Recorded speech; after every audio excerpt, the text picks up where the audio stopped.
Late last fall, Jon Dillenbeck was remodeling his home in Mexico Beach when Hurricane Michael crashed the coast. It was pretty much done on the inside, and we were going to go work on the outside. Well, when Michael came through, it tore a hole in every piece of the roof and ruined everything that we had already put up.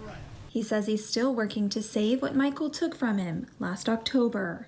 It's been, this long, and just now I had to run stuff to the drywaller because he's drywalling. But it started out with you couldn't find a roofer, you couldn't find a contractor, you couldn't find anybody to work on it.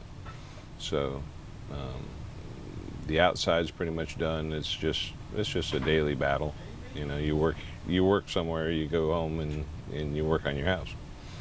Despite challenges with repair crews and his insurance company, he's slowly starting to see his home come together again. It's going along and it's going forward, but it was nothing. They had to take all the plywood off the roof because it was all moldy.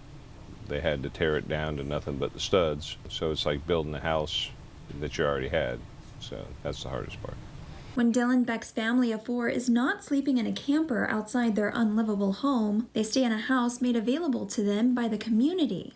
Somebody was generous enough to donate us a house that they had in St. Joe, out by 30A, that they gave us,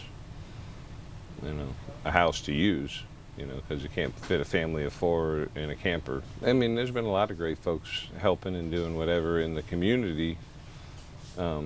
That's kind of how I ended up here, because I thought, well, if nobody's going to do any work on my house, I'll do it myself. But then people, showed up and helped. 10 months later, Dillenbeck's home is still without power, but he is beginning to see light. It's getting a lot better for me personally,